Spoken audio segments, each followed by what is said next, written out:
I'd like to take some time today to talk about something completely unique, and for sure not overdone by this point. I put rum in this to be topical, and I'd like to share some takes about the gay pirate show. Sorry, I should be more specific. This gay pirate show. Groundbreaking stuff, to be sure.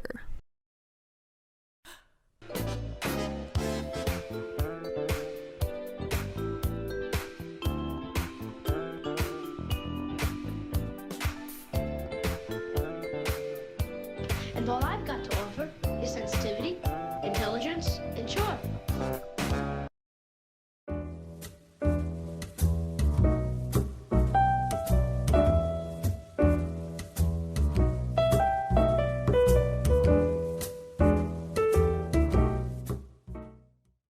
Obama-era fandom was interesting. It's honestly kind of hard to describe if you weren't around certain corners of the internet at the time. It was the height of things like Super Hulock and Homestuck, of pop punk fanatics and British YouTuber supremacy.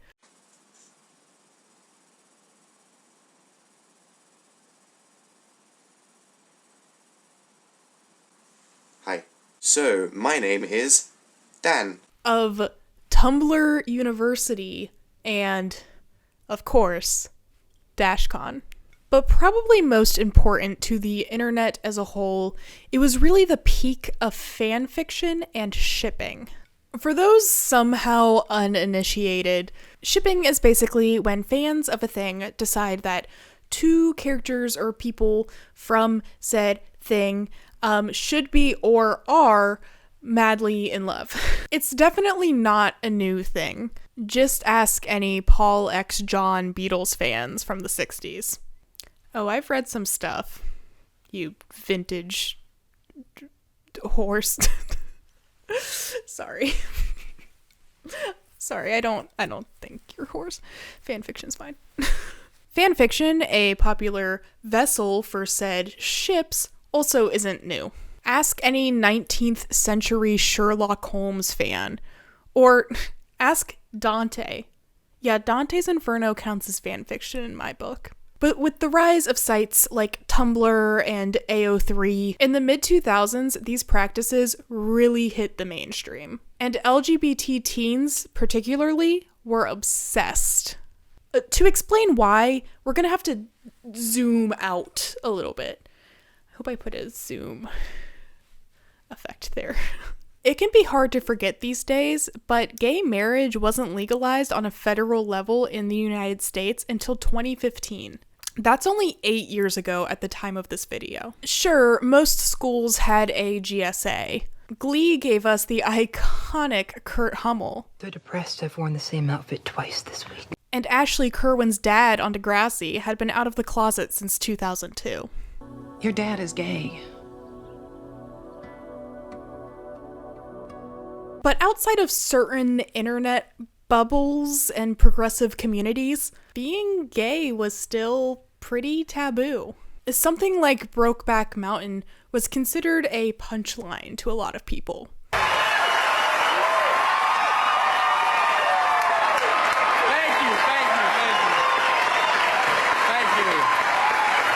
Thank you so much. Thank you. It is so good to be here. Hosting SNL has always been a dream of mine, so when they called and asked, I said I would love to host on one condition: no Brokeback Mountain jokes. They said no problem, and here I am. I'm sorry. Rather than what it honestly was, a groundbreaking piece of queer media. Sure, people in the Obama era weren't quite as openly homophobic as they've been in the past, but things were still kind of hush-hush. Ellen can be gay, but not my son. In this weird sort of in-between culture, queer kids came flocking to fantasy. And when that fantasy still failed to give them the representation they craved, they made it themselves. We're talking John Locke. We're talking Destiel. We're talking all the hits. Now, this phenomenon has been discussed to death on the internet, so I'm not going to go too deep into it. But media in the mid-2000s was just chock full of queerbaiting, taking advantage of kids with few options. So, the kids created their own canon where queerbaiting was taken out of the equation. And gosh, was it messy and kind of beautiful in its weird kind of way. The whole thing was also pretty gross on the part of showrunners. Stephen Moffat, I am speaking directly to you. The guy behind Teen Wolf was pretty infamous too. Making promises that were not kept about relationships they were too scared to show. I thought you liked girls. I do like girls. You? Absolutely. Great. So you also like boys? Absolutely. Do you? I said I love you. But then 2015 happened, and things shifted ever so slightly. If you were to ask the average straight cis person before the last couple of months, which we're going to touch on the last couple of months, they would probably say that after 2015, culture in the United States became a pretty queer-friendly place. Was this true? Debatable. But at least outwardly, there seemed to be more of a conversation happening. We had shows like Steven Universe, Modern Family, and She-Ra normalizing queer relationships on our TVs. We had films like Love, Simon, Portrait of a Lady on Fire, and Call Me by Your Name normalizing it on the big screen. Rather than the taboo being gay, the taboo became being homophobic. At least in a lot of circles. I'm not saying it was everywhere. We did not cure homophobia. But, boy, are we still queerbaiting. And to highlight this, I'd like to take a brief detour into another popular streaming romance series. Let's talk about Bridgerton.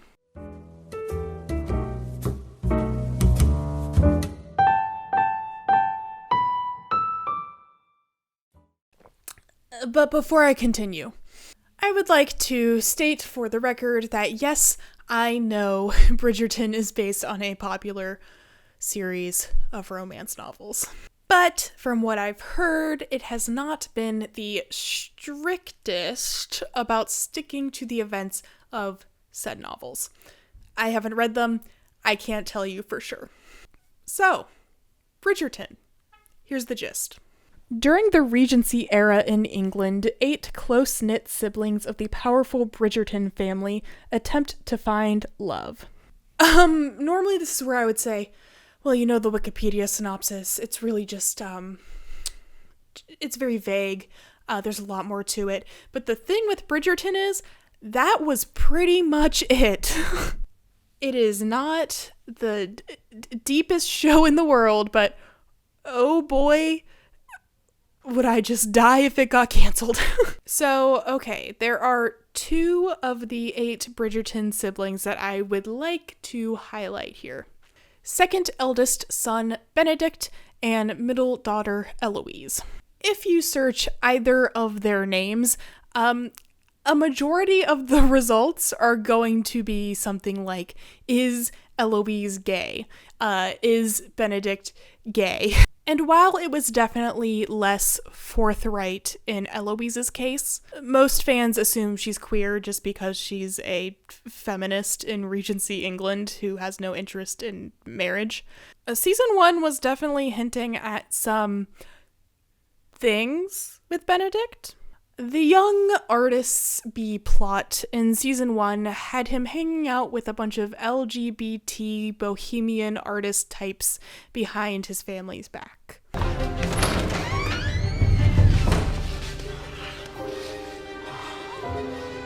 And relaying these wonderful adventures back to his also presumably queer sister Eloise. Many fans, myself included, were pretty shocked when it was revealed that he'd actually been shagging the dressmaker the entire time. And that was the big secret. Not the cute, artsy man who frequents the opera. But hey, maybe we have a bi king on our hands.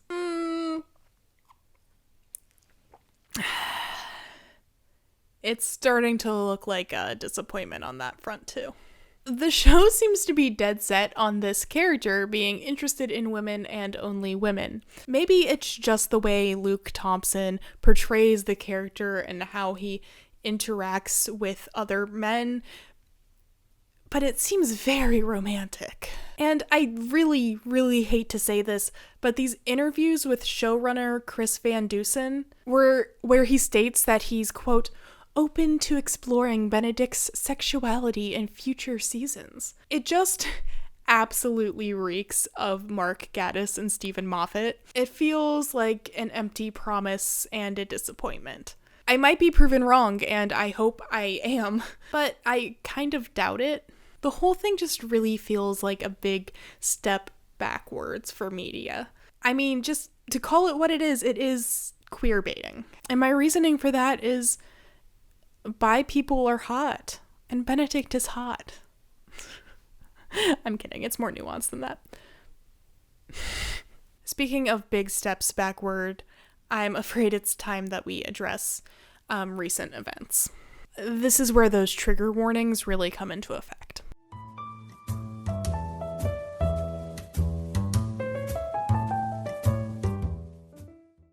Unless you've been living under a rock, you're probably aware of the slew of homophobic and more oftentimes transphobic bills that have been passed in the United States in recent months. Rhetoric calling the LGBT community groomers and has re-entered the American mainstream. Horror story after horror story from gay and trans people have been coming out, being harassed on public transit, doxed online, called the most heinous things that cut at the very morality of an individual.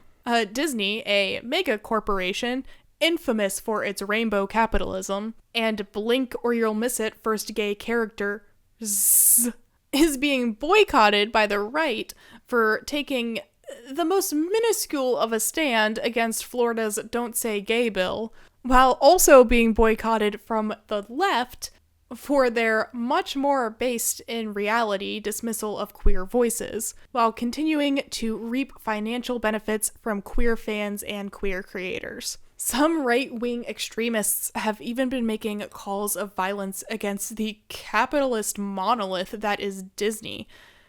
Bring your bullets. Real classy. And not terrifying at all. I'm now realizing that the structure of this video makes it seem like I'm blaming Bridgerton for the recent uptick in homophobic violence. LMAO, I hope it's clear to you all that that's not what I'm saying. That would be an insane thing to say. Okay. Anyway, all this to say, the closest thing that Disney actually has to meaningful queer representation is the best movie ever made, Venom 2, Let There Be Carnage.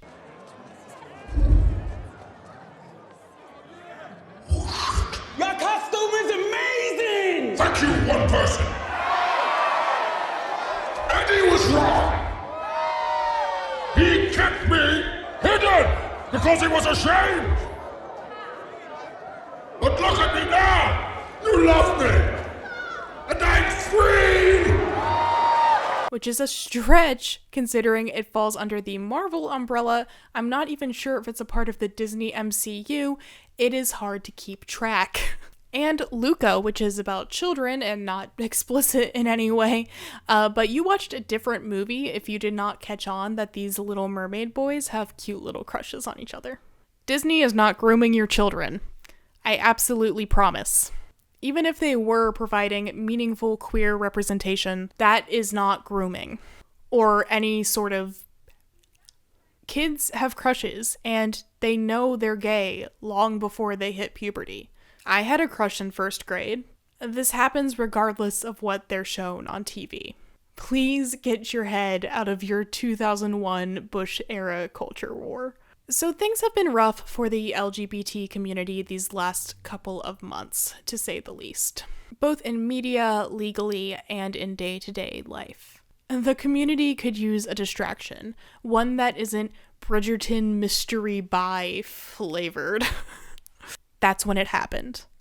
Def Con Pirates.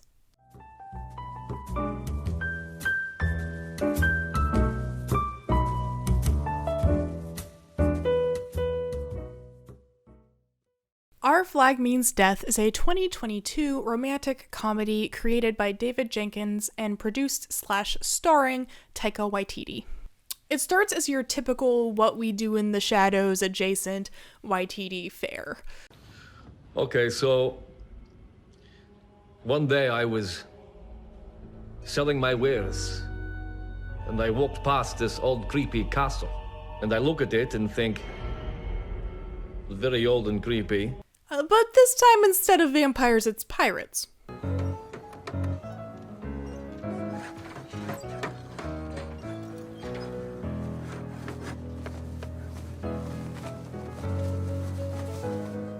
There are queer characters from the get-go, most noticeably second mate Lucius, who comes across as your basic fruity diversity bid. No, please, are you gonna kill me? Absolutely. No, look, I'm incredible at keeping secrets. My mum thought I liked girls for years. At least at the beginning. I know there's a lot of Lucius stands out there, so he's fine. But as you progress through the show's 10-episode run, something starts to become apparent. This is a romantic comedy, remember?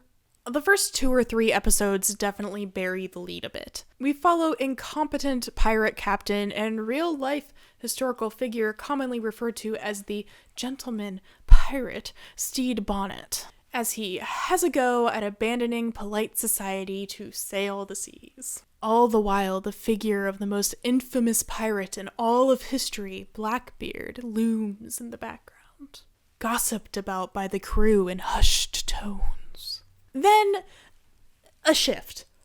Our crew meets Blackbeard, or Ed, himself, or rather, he tracks them down. An agreement is made between Stede and Ed, where Stede will teach Ed to be more gentlemanlike, and in return, Ed will teach Stede to be a ruthless pirate. Honestly, pretty standard sitcom stuff. Sure, an argument could be made that this bromance is just a bit closer than what we've seen in other mainstream sitcoms, but May I?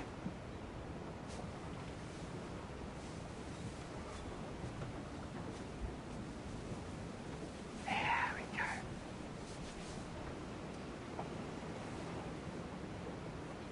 Look at that. You wear fine things well. Okay, that was, listen, we've been burned by this kind of thing before, and... So you're going to relax a little, and then you just gently tug. You ready? And... God. Yeah. Oh, God. Tiny tug, little tug. More.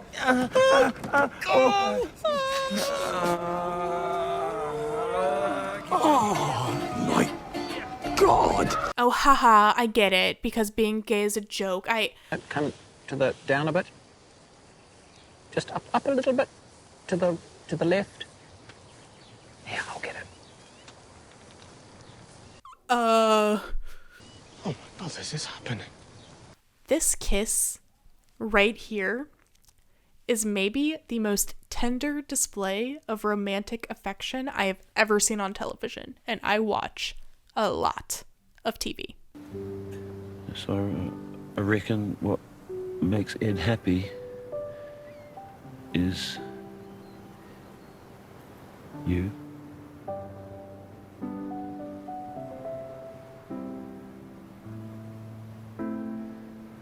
Well, that's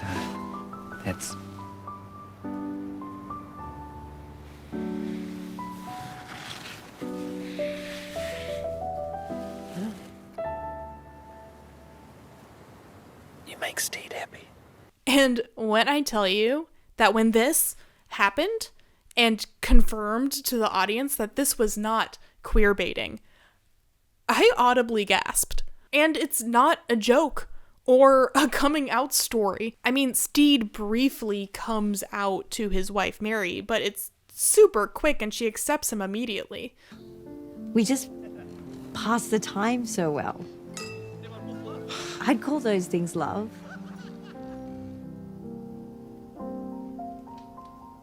I hope you find that. I think I have. Really? What's her name? Ed. His name is Ed. This world full of bloodthirsty pirates, and they all still respect each other's pronouns. Did I mention that there's a super hot non-binary pirate? Because there is. No one in this world faces homophobia or transphobia. None of the drama involves any character's sexuality or gender identity. It just is.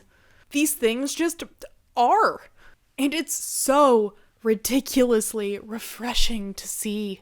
A time when we need positive and sincere portrayals of queer romance more than we have in years. When the community is being called horrible things by those on the right, this quirky little show comes along. This beautiful little romantic comedy about gay pirates is dropped on our laps. And that's just, thank you, David Jenkins and Taika Waititi.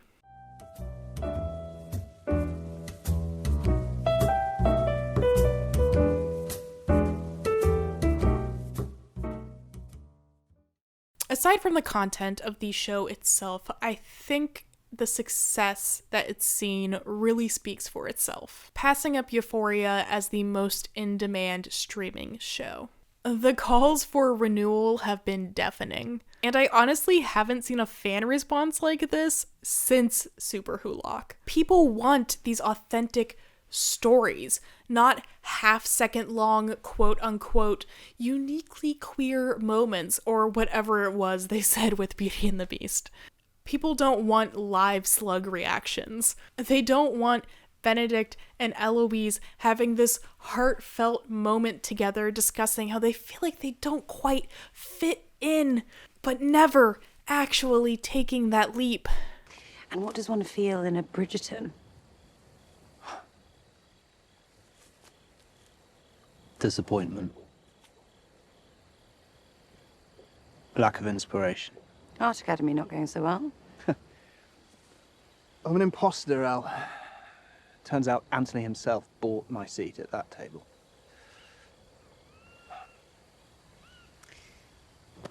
That does not mean you would not have been accepted on your own.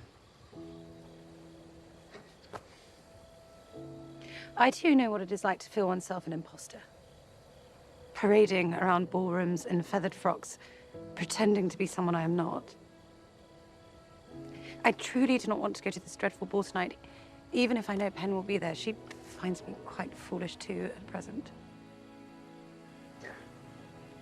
Would you like a companion? What? Of course I would not. Because I'm apparently free? Imposter party of two?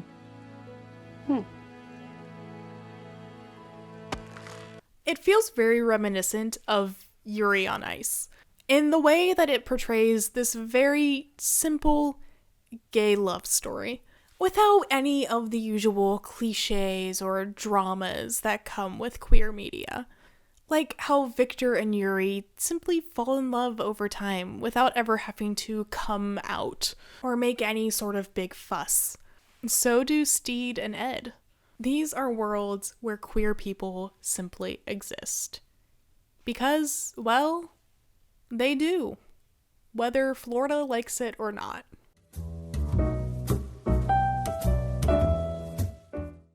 Thank you for watching. I hope you enjoyed this thing, which was mostly just me gushing about the pirate show and how much I love it. If you did, why not give it a thumbs up or leave a comment or even subscribe?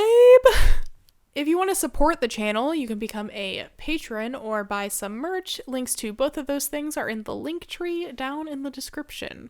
Patrons get Discord access, credit at the end of videos, yada yada yada yada yada. If you didn't like the video, alright, Dizzy Izzy. Bye.